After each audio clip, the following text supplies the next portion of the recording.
The morning sun barely broke through the Arlington mist, but the tomb guard stood unwavering, his boots clicking in perfect rhythm.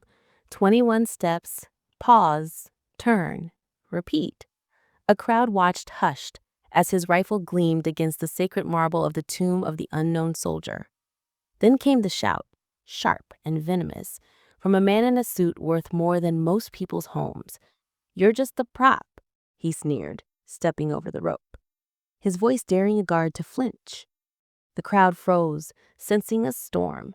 What no one knew, not the tourists, not the man's trembling assistant, was that this tomb guard, silent and stoic, had faced enemy fire in Syria and carried scars no one could see. And in seconds, one reckless act would unravel a billionaire's empire and reveal a truth about power no money could buy. Before we dive into this story, where are you watching from? Let us know in the comments. And if you believe that values like honor, courage, and sacrifice still matter, join us in keeping their legacy alive. The autumn morning at Arlington National Cemetery was crisp, the kind of day where the Virginia air carried a faint chill, sharp enough to sting the lungs, and the leaves glowed in shades of gold and crimson under a pale, cloud-streaked sun. The cemetery stretched across rolling hills, its rows of white headstones standing like silent sentinels, each one etched with names, dates, and stories of sacrifice. At the heart of this sacred ground stood the tomb of the unknown soldier, its marble surface gleaming with a quiet, unshakable dignity.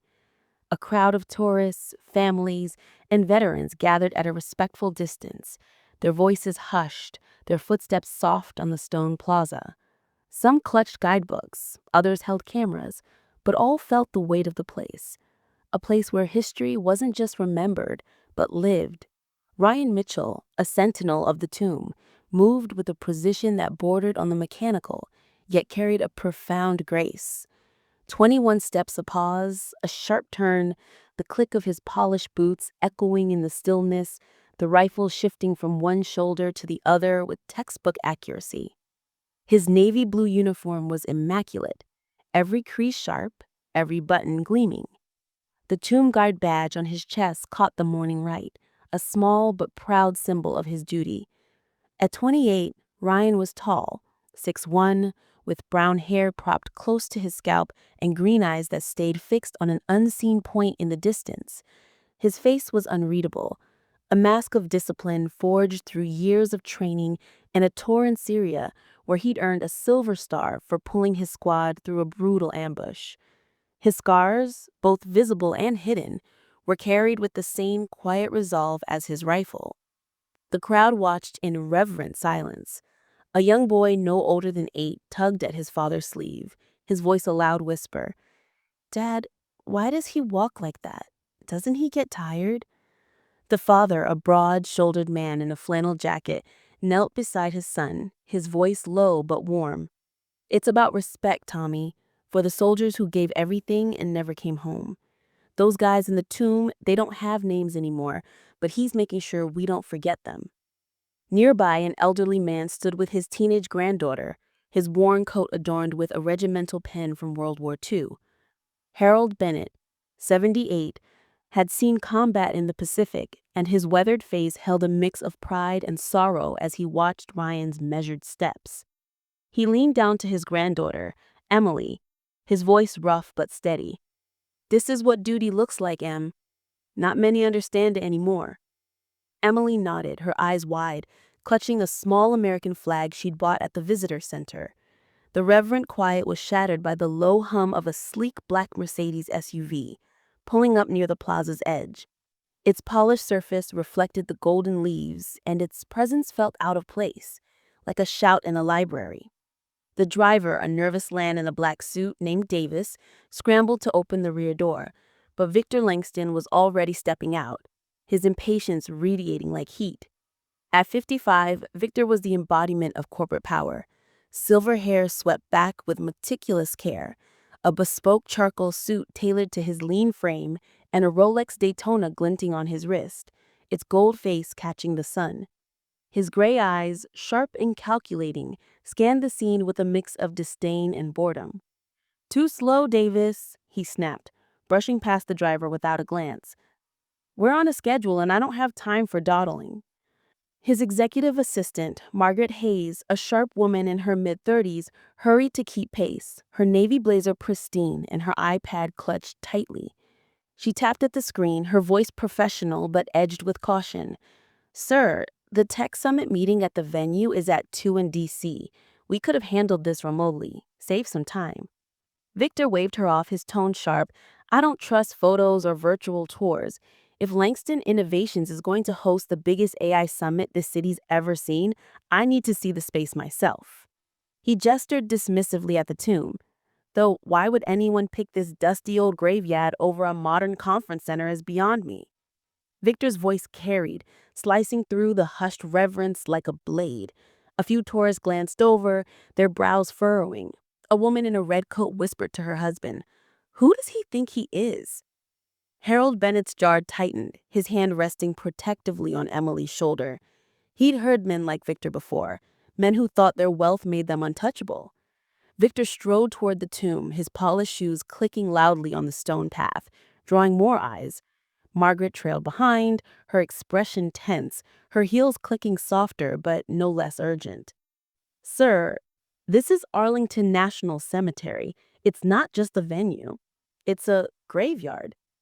Margaret, Victor cut her off, his scoff loud enough to turn heads. A monument to the past, nothing more. My company's reshaping the future. AI, quantum computing, global markets. That's real power. This, he waved at the tomb, this is a tourist trap, plain and simple. The crowd's murmurs grew, a mix of discomfort and irritation. A man in a veteran's cap, standing near his wife, muttered, typical DC hotshot. Thinks he owns the place. A young couple with a stroller stepped back, the mother whispering, this guy's trouble. Harold leaned toward Emily, his voice barely audible. Some folks think money buys respect. They're wrong, Em. Victor, oblivious to the growing unease, stopped just beyond the velvet rope that separated the crowd from the tomb's plaza. His eyes narrowed as he studied Ryan, who continued his march with unwavering precision. Look at this guy, Victor said, his voice loud enough to carry across the plaza. A living statue. What's the point of this? Margaret shifted uncomfortably, her fingers tightening around her iPad. Sir, the tomb guards are elite soldiers. They're not just elite. Victor interrupted, his laugh sharp and cutting. At what? Marching in circles like a wind-up toy. My engineers code algorithms that run the world while this guy plays dress-up for selfies. He pulled out his phone, snapping a quick photo of Ryan. I'll use this in my keynote. Tradition versus progress. Guess which one wins every time? Harold's face darkened, his hands clenching behind his back. Emily whispered, Grandpa, why is he being so rude? Harold's voice was low, steady. He's got money, but no class. Men like him don't understand sacrifice. The crowd's tension grew palpable. A man in a veteran's cap standing near his wife muttered, typical DC hotshot. Thinks he owns the place. A young couple with a stroller stepped back, the mother whispering, this guy is trouble. Harold leaned toward Emily, his voice barely audible. Some folks think money buys respect. They're wrong, Em. Victor, oblivious to the growing unease, raised his voice further. You know who I am, Victor Langston, CEO of Langston Innovations. My company's market cap is bigger than half the countries in NATO. I've dined with presidents, closed deals that keep this economy running. And you're a prop and a history lesson, nothing more. He paused, waiting for a reaction that didn't come. Ryan's silence was a wall, unyielding, his steps continuing. 21, pause, turn, shift. Victor's smile tightened, a flush creeping into his cheeks. He wasn't used to being ignored. In his world, people jumped when he spoke, bowed to his wealth, feared his influence. His voice dropped, but the edge in it was sharper. Let's try this, he said, his tone dripping with condescension. I'll donate $1 million to whatever veterans charity you pick if you say, good afternoon, Mr. Langston, right now. Go on. The crowd gasped softly, a ripple of shock passing through them. The young boy, Tommy, clung to his father's leg, whispering, That's not fair, Dad.